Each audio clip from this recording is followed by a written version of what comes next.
Thank you so much sir. Yes, Srimani గారిని మాట్లాడవలసిందిగా request చేస్తున్నాము. అందరికీ నమస్కారం.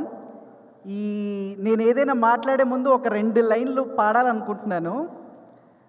చందు గారు, వాసు గారు ఉంటారు అందులో. ఆ పాటలో ఎంతెంత సినిమాని చందు వాసు తీస్తూ ఉన్నా అసలింత అలుపే అనరు, ఎన్నెన్ని వర్షన్లు నేనే రాసి పంపిస్తున్నా ఒక లైను ఓకే చేయరు. సో ఇంకా ఇంకా ఆర్ఆర్ వర్క్ జరుగుతుంది. దేవి గారు నిన్న నైట్ కూడా ఒక చిన్న బిట్కి లిరిక్ అడిగారు అనమాట, అందుకని చెప్తున్నా అంత వర్క్ చేస్తున్నారు. So all the best to the entire team. ఇందులో బుజ్జి తల్లి అండ్ హైలెస్సో అండ్ నెక్స్ట్ ఇంకొక పాట రాబోతుందా, అదొక పాట. ఈ 3 పాటలు రాశాను అండ్ ఇంకా ఆర్ఆర్ బిట్లు కూడా జరుగుతున్నాయి. ఎప్పుడు ప్రేమ పాట, ప్రేమ సన్నివేశం చెప్పినా కూడా దాన్ని ఇన్స్పైర్ చేసే డైరెక్టర్ అండ్ ఆ కథలో, ఆ కథాంశంలో సన్నివేశాన్ని చక్కగా రాసే రచయితలు ఉన్నంత వరకు మా రచయితలకు ఆయుష్ పెరుగుతూనే ఉంటుంది ఈ పాటల రూపంలో. అలాంటి ఒక పాట ఈ బుజ్జి తల్లి పాట, అలాగే హైలెస్సో పాట. ఎప్పుడు స్టేజ్ మీదకి వచ్చినా ఒక 2 పాటలు 2 లైన్ల పాడడం ఆనవాయితీ. సో గురువు గారు ఉన్నారు, గురువు గారి అనుమతితోటి బుజ్జి తల్లిలో ఒక 2 లైన్లు.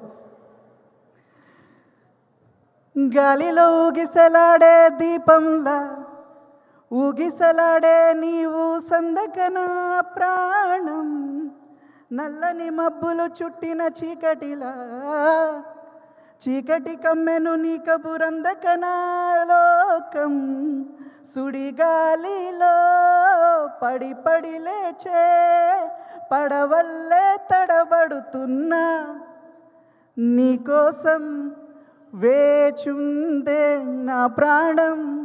ఓ బుజ్జి తల్లి నా కోసం ఓ మాటైనా మాట్లాడే నా బుజ్జి తల్లి. ఈ దేవి గారు క్షమించండి, ఆప్షన్ ట్యూన్లో పాడాను. And thanks to Devi Prasad గారు, such a beautiful composition. And Hailesso కూడా చాలా మంచి కంపోజిషన్. ఈ ప్రేమ కథ అనగానే పాటలు అలా కుదురుతాయి, అంత మంచి సాహిత్యం కుదిరింది. ముఖ్యంగా చందు గారికి thank you so much sir. ఈ ప్రయాణం మీతో పాటు నేను ప్రేమం రాశాను, తర్వాత మళ్ళీ మీకు ఇది రాశాను. ఈ ప్రయాణంలో నేను ఆయన ఎంత మంచి సిచ్యువేషన్ ఇన్స్పైర్ చేస్తారనంటే, ఉప్పు నీటి ముప్పుని కూడా గొప్పగా దాటే గట్టోనే, నీకంటి నీటికి మాత్రం కొట్టుకుపోతానే. ఈ లైన్ వచ్చింది అని అంటే సాధారణంగా రైటర్లందరినీ పిలిచి సన్నివేశం చెప్తారు, ఆయన కథంతా చెప్పి ఆ సౌలంతా ట్రాన్స్ఫర్ చేశారనమాట. Thank you so much sir Chandu గారు for your lovely situation. And మా నాగ చైతన్య గారితో నా ప్రయాణం 100% లవ్ ఈజ్ మై డెబ్యూ. మొట్టమొదట నేను పాటలు రాసిన సినిమా. సో 100% లవ్ నుంచి ఇప్పటి వరకు నాగ చైతన్య గారితో ఈ ప్రయాణం చాలా చాలా బాగుంది. అంటే మంచి మంచి పాటలు రాస్తూ వస్తున్నాను.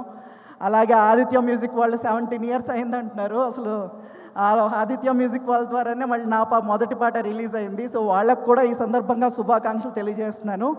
అండ్ గీతా ఆర్ట్స్ అన్న అండ్ బన్నీవాస్ గారు అన్న నా హోమ్ బ్యానర్ లాగా ప్రతి సినిమాకి పిలిచి ఒక మంచి పాట ఇచ్చి నన్ను ఎంకరేజ్ చేసినందుకు థ్యాంక్ యూ సో మచ్.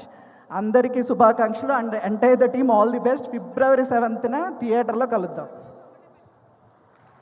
శ్రీమణికి అద్భుతమైన